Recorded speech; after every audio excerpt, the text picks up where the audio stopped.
होते हैं, तो उसका सीधा मसला है कि रेडियो के साथ काम क्या लिया जाना है, जिसकी चर्चा रविकांत ने बहुत विस्तार से की कि जो पूरा एक डेमोक्रेटिक प्रोजेक्ट, एक लोकतांत्रिक परियोजना के तहत रेडियो हमारे भारतीय श्रोताओं के बीच आता है, जिसमें एक दिलचस्प बात मैं जोड़ना चाहूँगा कि एक ऐसा माध्यम है जो यहाँ के लोगों की पहल पर शुरू हुआ। ऐसा नहीं कि किसी सरकारी एजेंसी ने या बीबीसी का तो काम बहुत बाद में हुआ। तो सामुदायिकता की जो भावना और बात बहुत ही प्रमुख है।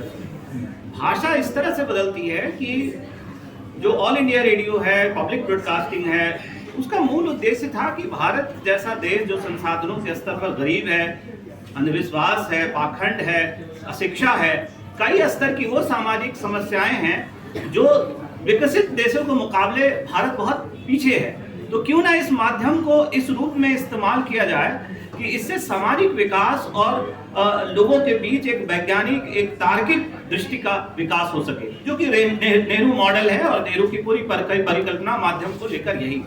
लेकिन होता क्या है नितिन कि 90 के बाद के दशक के आते ही रेडियो पर बड़े दूसरे किस्म की जिम्मेदारी बनती, और वो जिम्मेदारी ये है, हालांकि शब्द की साख केशव चंद्र वर्मा की किताब है, और मजेदार बात यह है कि वो बहुत ही नेहरू को लेकर क्रिटिकली लिखते हैं कि भाई नेहरू ने रेडियो के माध्यम से घर घर साइकिल पहुंचा दिया, दहेज की सामग्री चीजें पहुंचा दी, और उनका गुलाबी समाजवाद कहाँ गया उनको खुद भी शायद मालूम ना हो। बहुत ही क्रिटिकल ढंग से लिखा।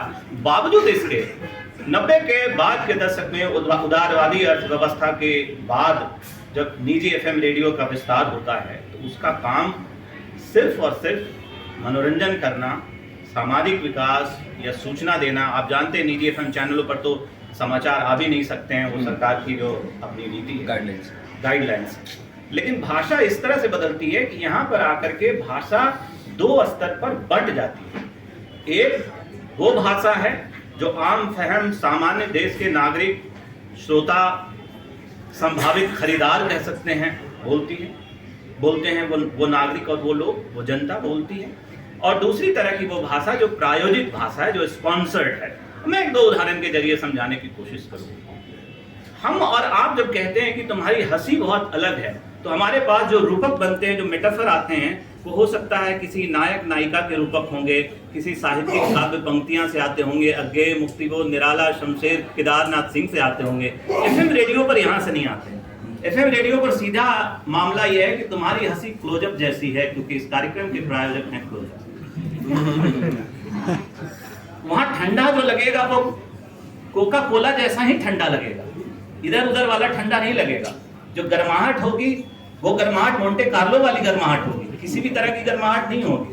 तो वहाँ केदारनाथ सिंह नहीं होंगे, मुक्तिबोध नहीं होंगे, निराला नहीं होंगे, रघुवीर साहे नहीं होंगे। वहाँ बहुत सारे ब्रांड हो गए, और उन ब्रांड में जो विज्ञापन के शब्द हैं वो शब्द बातचीत में शामिल की जाएगी। और इस अर्थ में एफएम रेडियो एक तरह से शॉपिंग मॉल के जो ट्रॉली होते हैं उसकी तरह काम करता है, और भाषा उस पर लद करके श्रोताओं के बीच जाती है। दूसरी बात ये कि जब निजी एफएम चैनलों का दौर आया तो उन्होंने बहुत ही तर्क दिया कि भाई ये हम सहज हिंदी बोलना चाहते हैं, बोलचाल की हिंदी बोलना चाहते हैं। और पीयूष पांडे ने इस पर जो रेडियो मिर्ची सुनने वाले ऑलवेज खुश जो बनाया, ऑलवेज की जगह सदैव सदा क्यों दिल्ली पुलिस की तरह नहीं लगाया, इसमें बहुत दिलचस्प बात वो कहते कूल नहीं लगता।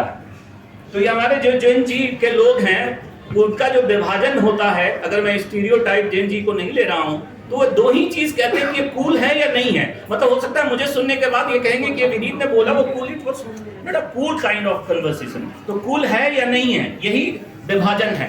अब उसमें ऑलवेज खुश बोलने से कूल लगने लगा। कूल लगने का मतलब ये है कि हिंदी को माना गया एफएम रेडियो के लिए कि ये लो परचेजिंग पावर के लोगों की भाषा है, और अंग्रेजी हाई परचेजिंग पावर की भाषा है, और इंग्लिश दोनों के बीच या पिंग्लिश जो दोनों के बीच है, एक ऐसे लोगों के पास भाषा है जिसके पास नया नया पैसा आया। अभी भाषा, तहजीब, तरीके, शालीनता, एलिटिस्ट जमाने में थोड़ा वक्त लगेगा। तो एक बीच की भाषा विकसित की गई, और इसलिए रेडियो मिर्ची सुनने वाले ऑलवेज खुश हो गए, इंग्लिश आ गई।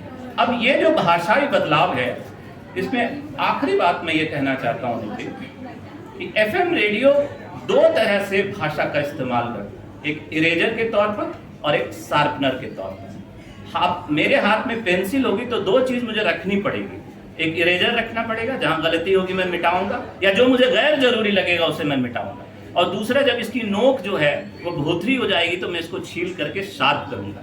एफएम रेडियो भाषा के मामले में यही काम करता है। एक उदाहरण मैं आपको देता हूँ। रेडियो मिर्ची जब शुरू हुआ और उसमें ट्रैफिक अपडेट आता था तो इस तरह से आता था कि महारानी बाग से आश्रम की तरफ जाएंगे तो ट्रैफिक हेवी जाम है, और सराय काले खां से मयूर विहार की तरफ जाएंगे तो ट्रैफिक तो हेवी ही है। लेकिन अब अपडेट आता है कि महारानी बाग से आश्रम की तरफ जाएंगे तो भारी भसड़ मची हुई होगी, और सराय काले खां से मयूर विहार की तरफ जाएंगे तो भसड़ की तो मत कहिए। अब ये जो भसड़ शब्द है उसको एम्पलीफाई करते हैं। मैंने अपने काम के दौरान बहुत सारे रेडियो जॉकी से बात की और उन्होंने कहा कि बाकायदा हमारी वर्कशॉप होती है और देखा जाता है कि जो 2 शब्द 4 शब्द 10 शब्द सोशल मीडिया के जरिए आ रहा है उसको कैसे एम्पलीफाई किया जाए। और मैं नितिन यहाँ ये कहना चाहता हूँ कि अगर दिल्ली यूनिवर्सिटी के जो कॉलर्स हैं, मैंने आज दिन तक दिल्ली यूनिवर्सिटी के इतने सारे कॉलेज हैं, डीयू के नाम पर अदिति महाविद्यालय का, तो शिवाजी कॉलेज का, तो महाराजा अग्रसेन का, तो कोई बाबाना में कॉलेज है, वहाँ के कॉलेज का नहीं देखा। दिल्ली यूनिवर्सिटी मतलब LSR, Stephen's, Hindu, Hansraj, LSR। अब इससे हुआ क्या है, इससे हमारी भाषा एक खास तरह के स्टीरियोटाइप में जाकर फंस गई है और लगता है पूरी डीयू की जो क्राउड है, ऑडियंस है, वो ऐसे ही हिंदी अंग्रेजी बोलती है और पूरी दिल्ली ऐसे ही बोलती है।